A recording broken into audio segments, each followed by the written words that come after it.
I mean, really, you go through it and you break it down. Again, they lost 31-9. I know that's not perfect. But damn, I mean, did they mess up the football game? Whether it's, you win the turnover battle 2-0, the red zone stops, the missed field goal, that was a big moment in the football game. Dropped the interception by Van Ginkel. There was plenty of opportunities there for the Vikings to make this a nail-biter. They didn't do it, but I wouldn't want to see them again because the next time I think they would capitalize on a couple of things. stuff. Will Reichard's a liability. Yeah. He's a liability, and I'm sorry, but this is big boy football, and if you're making your kicks, you got one job, make your kicks.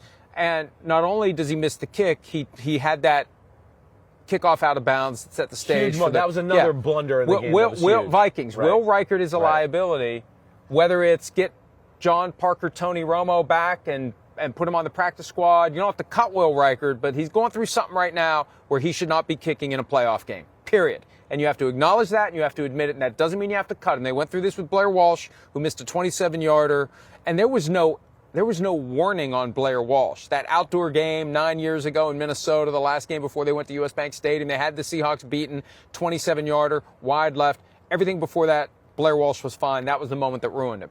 Will Reichard, you have the evidence there that Will Reichard is currently a liability. And it's okay to acknowledge it. It's okay to do something about it. Because if you don't, your season may end because of it. That's number one.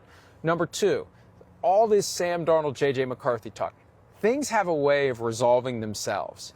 And I've said all along, let's see how we feel at the end of the season about this great dilemma that the Vikings have. Right. Because it might not be such a great dilemma after all, because it might be that there aren't teams lining up to pay this guy $50 million a year if he goes one and done in the playoffs. And then finally, the thing that came up yesterday with Jay Glazer reporting that multiple teams are interested in trading for Kevin O'Connell.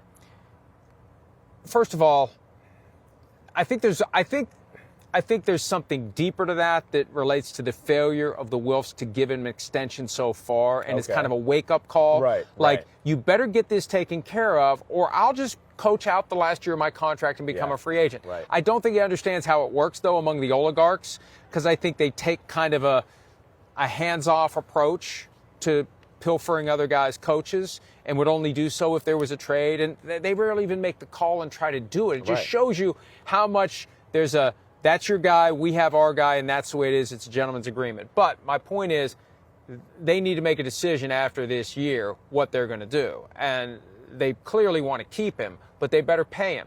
And his leverage is high. But last night's brings it down a little. Yeah. And what happens in the playoffs is going to affect where his leverage is when it's time to sit down and do that contract. Listen, I don't think that much is going to affect it, in my opinion. If they go one and done and it affects it. They win the Super Bowl and it affects it. Well, yes. If they win the Super Bowl, it's here. If they go one and done, it's here. Yeah, but it's still top of the market. Right. Well, it's up there. But it's very different. It's very different. And you're asking for dysfunction if you play this game. All I'm saying is, the answers become more clear once the season is finally over.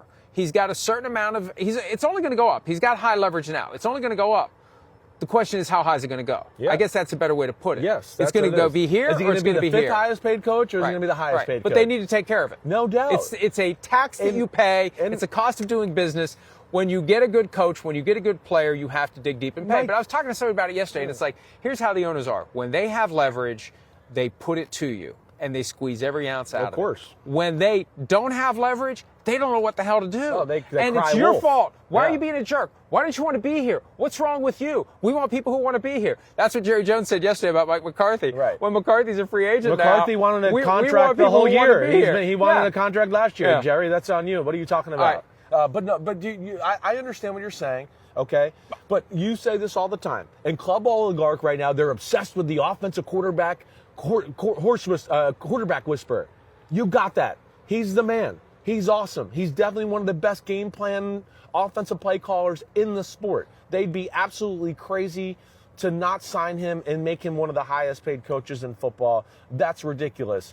Last night, again, it wasn't a great night, and it leaves a bad taste in your mouth, but we can't forget what the hell this guy has done for 3 years, and it's been phenomenal. Who's ever played the quarterback position, they blew opportunities. And it wasn't just him last night. Like you said, too, the end of the half, kicking the ball out of bounds, you start the third quarter, you drive down to the 2-yard line, and you come away with no points. The very next play, Jared Goff throws an interception down the middle of the field, and you only come away with a field goal after all of that and the other trips that I didn't even mention earlier in the game inside the red zone, you're going to lose the game and week 18 when you do that shit right there. Hello, That's Ford what Field. happens. Oh, two of them. Hello. Sorry, Archie. Boom. I'm the Welcome. one that should be Well, cursing we're today. in Detroit, and we're the NFC back-to-back baby. North champions. So Yeah, I'm I just aware. felt like I could I'm celebrate aware. a little bit. Hey, whoever's up there, and you can turn this. Everybody's gone home. You can turn off the ribbon. Nope. And you're wasting electricity. Nope. Captain Planet is here. Yep. Captain Planet says you're wasting electricity. Let's burn a little fuel to rub it in Florio's face. That's what Captain Planet's all for right now. Hi, it's Mike Florio. Thanks for watching PFT on YouTube. Hit subscribe for the latest news and analysis from Pro Football Talk.